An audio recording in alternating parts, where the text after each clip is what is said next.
Welcome to Beyond the Call, where history, leadership, and heroism come alive.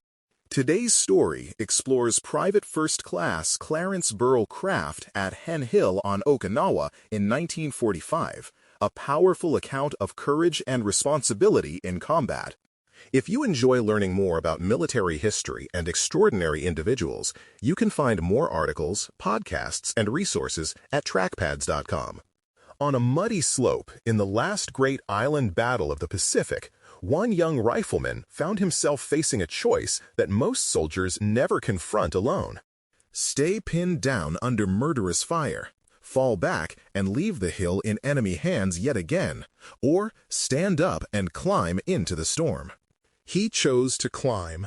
Okinawa in the spring of 1945 was a place of ridges, rain, and relentless resistance, and Hen Hill was one of the keys in that landscape.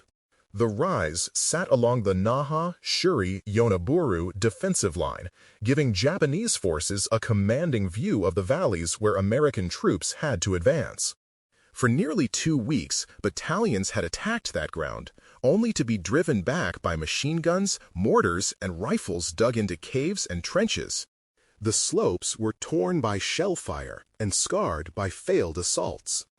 Beyond the Call is the Monday feature of Dispatch, U.S. Military History magazine. On May 31st, when Clarence Craft's platoon received orders to probe the hill once more, everyone understood that this position had already cost many lives. Clarence Byrle Craft began life far from Okinawa's ridges in San Bernardino, California, where he was born in 1921. He came of age during the Great Depression, a time when work was scarce and families learned to stretch every dollar and every ounce of patience. Like many of his generation, he watched the world drift toward war and felt the pull of obligation when the United States fully entered the conflict.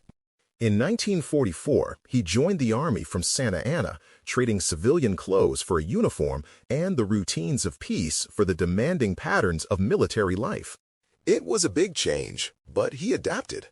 Training took him from basic skills to the disciplined habits of an infantryman. In camp and on training grounds, Craft learned to shoot, to move under fire, and to work as part of a squad and platoon. Long marches toughened his body, while endless drills sharpened his reactions and his trust in the men beside him. He was assigned to Company G, 2nd Battalion, 382nd Infantry Regiment of the 96th Infantry Division, a division already marked by hard fighting in the Pacific. The life of an enlisted rifleman offered little glamour and a lot of repetition, but Craft approached it with quiet seriousness. That steady temperament made him the kind of man others wanted in their foxhole. When the division sailed toward Okinawa, he carried his rifle, his training, and the unspoken understanding that the hardest days were still ahead. By late May, the regiment's path had brought it up against Hen Hill, a stubborn rise that anchored part of the enemy's main defensive line. 12 days of attacks had failed to take it, leaving the crest in enemy hands and the approaches littered with the reminders of those attempts. On May 31st, Craft's platoon was ordered to move out again, this time to feel out the defenses and find a way through.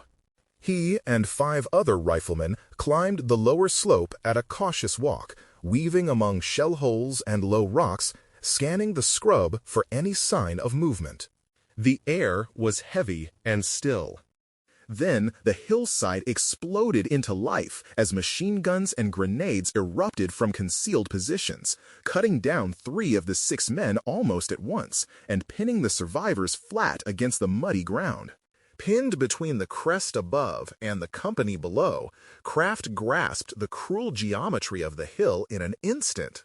Staying where he was meant slow destruction for him and for any wounded who could not move. Falling back would leave Hen Hill intact and set up yet another costly assault later.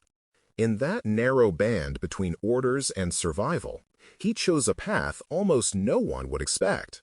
He rose to his feet in full view of the enemy, shouldered his rifle, and began climbing straight toward the strongest fire. It was an extraordinary decision. It was also the beginning of a deliberate, step-by-step assault. Kraft advanced in short bursts, each sprint carrying him a little closer to the enemy positions. When he saw movement, he stopped just long enough to fire accurate shots from the shoulder, then moved again before enemy riflemen and machine gunners could adjust their aim. Grenades arced from his hand into suspected pits and trenches, each blast helping to unsettle the defenders. His constant motion and the broken terrain made him a difficult target, even as nearly every weapon on the hill shifted to engage this single soldier who refused to stay down. Bit by bit, he climbed toward the top, creating just enough distraction and damage for his comrades below to find better cover. He turned the hillside into his own assault lane. Reaching the crest, Kraft suddenly stood silhouetted against the sky, a lone figure on ground that had resisted repeated attacks by much larger forces. From that exposed vantage point, he could see into the maze of trenches and dugouts that formed the heart of the Japanese position. Instead of slipping out of sight, he turned the crest into a firing point. Comrades below began passing grenades up to him in a steady chain, each one rising from hand to hand until it reached his grip.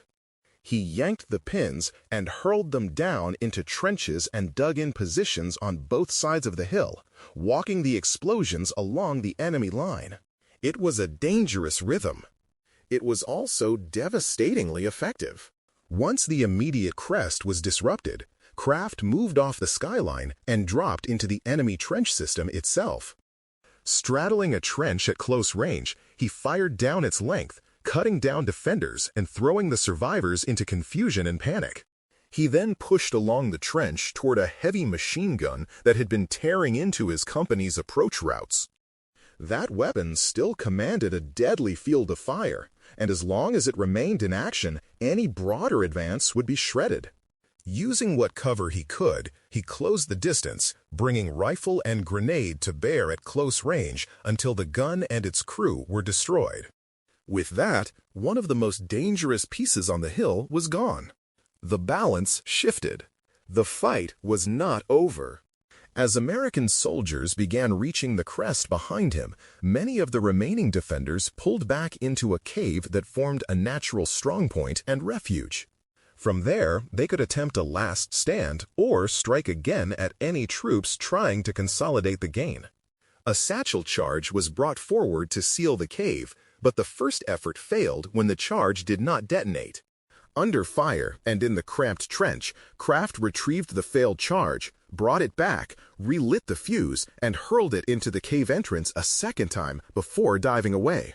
This time, the explosion sealed the opening and buried the defenders inside.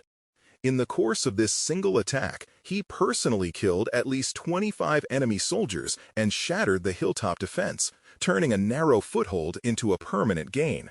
The official Medal of Honor citation would later describe this as a remarkable one-man attack, and that simple phrase carries a lot of weight. It means that where squads and platoons had been stopped, one rifleman chose to keep going and did the work of many. When the citation notes that he advanced in full view of the enemy, it points to those moments on the open slope and the crest where he willingly exposed himself to enemy fire in order to see and strike the positions that were holding up his unit. When it describes his assault along the trench and his destruction of the heavy machine gun, it is translating the chaos of close-quarters fighting into a few measured lines. Words like conspicuous gallantry and intrepidity under fire are formal phrases. On Hen Hill, they meant taking repeated, calculated risks in places where a single mistake would almost certainly have been fatal. Kraft's actions mattered far beyond the small patch of ground he crossed that day. Tactically, his assault opened the crest and reverse slope of Hen Hill to American troops who had been pinned below for days. Once the key positions were destroyed, the hill no longer dominated the surrounding approaches, and units could push through without facing the same withering fire from above. Operationally, the fall of Hen Hill weakened the enemy's larger defensive system in that sector, helping to erode the line that had slowed the American advance. There was also a powerful effect on morale. For soldiers who had watched attack after attack fail, seeing one of their own succeed against such odds showed that the line could be broken. It proved that determination and initiative could change the course of a stubborn fight. Clarence Craft's story did not end with that citation or with the victory on Okinawa. He continued his military career, rising to the rank of Sergeant First Class and later serving in the Korean War, this time as a seasoned non-commissioned officer, guiding younger soldiers through their own hard lessons. After leaving the Army, he eventually made his home in Fayetteville, Arkansas, a quiet setting far from the slopes of Hen Hill. In civilian life, he chose another form of service, volunteering thousands of hours over the course of a decade at a Veterans Administration medical center.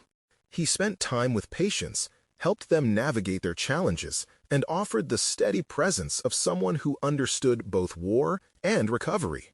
It was a different kind of courage. When Clarence Byrle Craft died in 2002, he was laid to rest in Fayetteville National Cemetery, among others who had worn the nation's uniform. His name lives on not only in the Medal of Honor roll, but also in his community, where a post office bears his name and keeps his story in view of people going about their daily lives. Visitors who see his grave marker or pass that building may not know every detail of Hen Hill, but they carry a small piece of his legacy forward. Remembering him means seeing both the young rifleman who charged a fortified ridge alone and the older veteran who gave his time to help others. It means understanding that heroism can appear in a single violent hour and in years of quiet, faithful service.